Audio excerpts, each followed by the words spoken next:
I'm just in a book mood. Our final segment, like I do every month, is I talk about the 5 books I read the month before.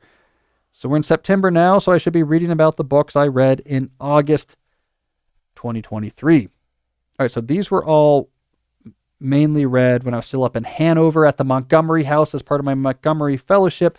This is important because 2 of these books were written by past Montgomery Fellows, and the copies I read were signed copies of the books that were there on the bookshelf at the Montgomery House.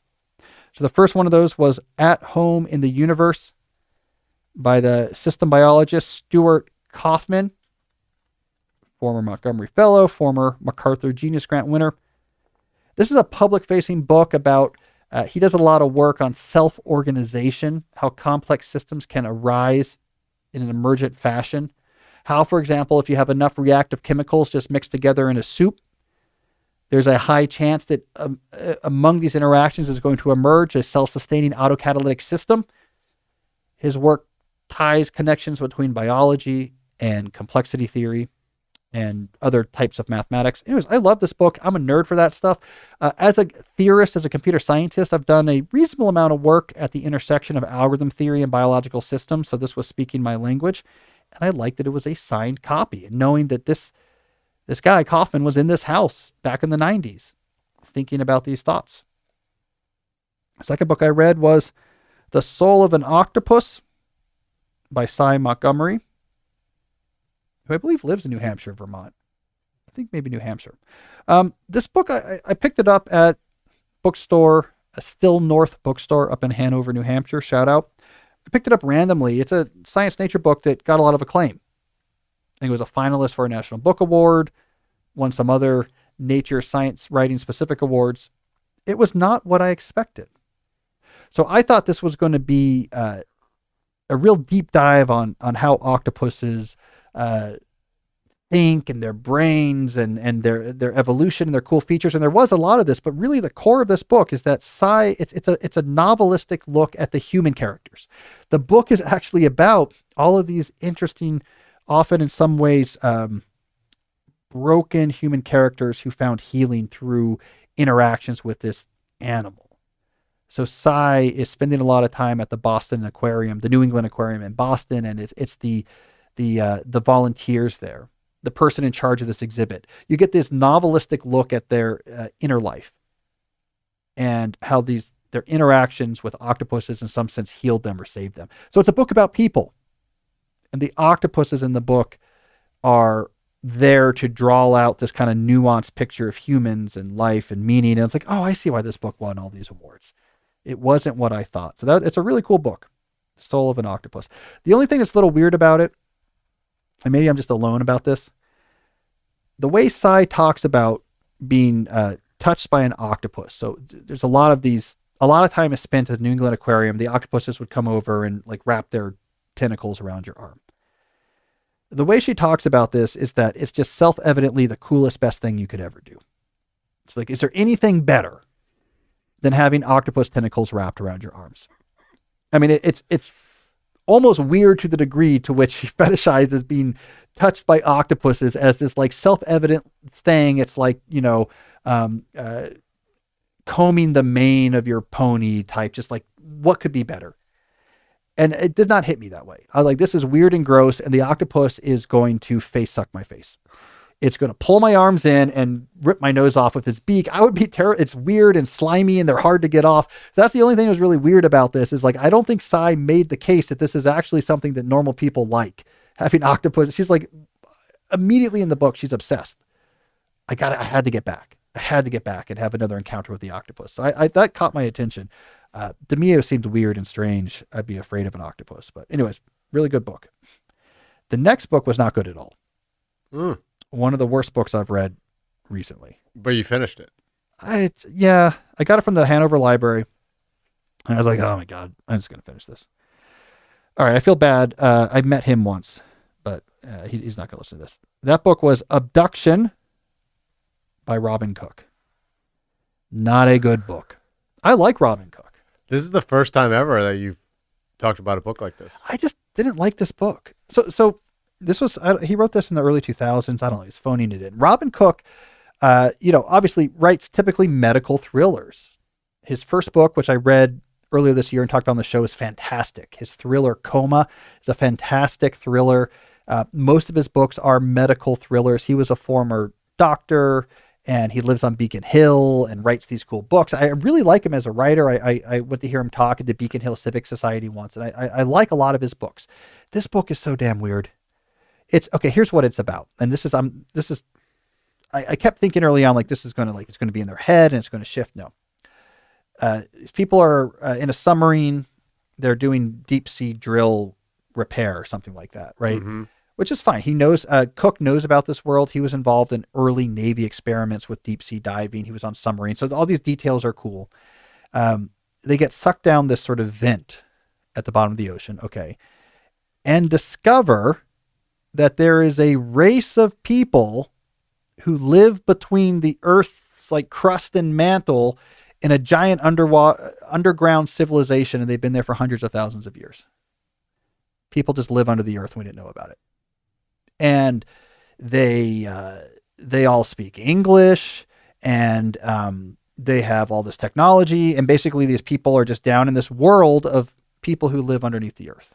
They don't need sunscreen. It's just preposterous, and nothing really interesting happens. It's just, it's just the craziest thing. And he doesn't like lean into it. It's not a metaphor for things. It's just, here we are. It's under the earth. It's like very unimaginative. They wear togas, and the coolest thing about it is like when their bodies are going to die, they can transfer their brains into like a new body or something. And there's like some of the guys, the divers who got stuck down there, these like completely caricatured drunken oafs, and they kill some people and they're hiding them in the freezer. And they're like, we have to escape. I mean, people living under the secret race living under the earth. And it's just all played straight. I don't know. I think it was funny to him. It's not good. And there's like, I guess there's just a hidden race of people who live under the earth. All right. Moving on. It's just so stupid. I like Robin Cook. I do not like that book. All right. Another Montgomery Fellow book I read, The Affluent Society by John Kenneth Galbraith. So his sort of famous work of, so John Kenneth Galbraith is from that sort of a generation of highly trained advisors from the Kennedy era. I think he went on to be our ambassador to India at some point. Economist, did a lot of thinking on sort of liberal economic theory. There's this famous book he wrote in the 50s called The Affluent Society, where he's saying essentially now that the U.S. we're wealthy, right? We have to rethink our economic policy as a wealthy superpower. We need to rethink how we think about our economic policy than the way we might have thought about it before. So it's a public-facing economic analysis book. He was a Montgomery Fellow, and they had a version that came out in the 70s and 90s. So he was old then. I've read a signed copy of it. It's interesting. People had longer attention spans back then. It's so magisterial and I'm just going to explain these things. I was really taken by the degree to when you're writing these books in the 50s, you did not feel the need to hold the reader's hand. So, okay, here's my big point. I'm going to get to this point in these 3 chapters. Okay, part 2 is all about this. No, it's like long essays. And as you read it, you begin to draw out of it these different ideas he has. It's more discursive and slower than more modern idea writing. But it was a good book, and I liked that it was a signed copy. It made me feel connected. All right, final book I read was Lee Barago's, is that how you spell her name? I feel like I have that wrong.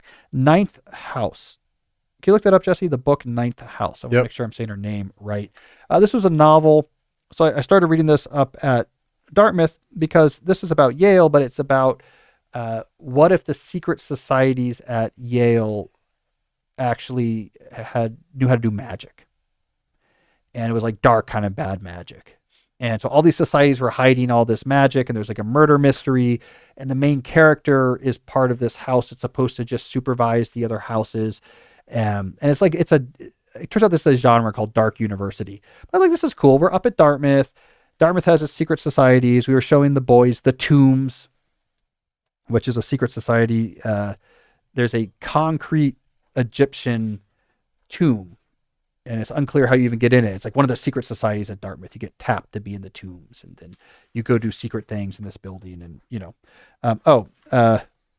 Bardugo. I said that wrong. Lee Bardugo. Sorry about that. All right, so I thought it'd be cool, like a thriller set in Ivy League school, and it has magic. I wanted to get ready for Halloween, and so it was cool. Here's the thing: I don't know these genres very well. It is very dark. So the main character of this book, a young woman who can see ghosts, gets beat to hell. I mean, all throughout this book. I guess that's just part of the genre, but just as sometimes it's ghosts doing it, sometimes it's people doing it. I mean, she's always getting slammed into things and beat up. It's a weird. I guess that's just part of the genre. It's like they materialize trauma into like big obvious physical trauma as a way of, I don't know. But I like the magic systems and the plot, and it was kind of cool. It took Yale and made it into this really dark thing. It gave me an idea for a similar book for Dartmouth. So I want to plant this mind if there's any dark university novelist who went to Dartmouth. I think it would be you could definitely have a book that went back and forth between the founding of Dartmouth. So this is in the 1760s when Eleazar Wheelock they were there. This was just dark woods by the Connecticut. There was like a road that went through here in one tavern, and they were here trying to cut down these trees and build the log cabin to start Dartmouth in the middle of the New Hampshire woods, middle of nowhere. Can't you imagine a book where you're telling that story and something dark happens? Like they come across some sort of like dark evil, Yeah. and then the other part of it is modern day, and someone's like uncovering on the Dartmouth campus, a modern student, the clues that have been left behind by Eleazar Wheelock, and the old buildings and inside Bartlett Tower, and you go back and forth, and there's some sort of like dark magic that's released. There we go. So someone should write that book. So Lee Bardugo, who wrote Ninth House, and she went to Yale, so she's sort of like really drawing from her experience there. So there you go. That's what I read in August. All right, that's a lot of books.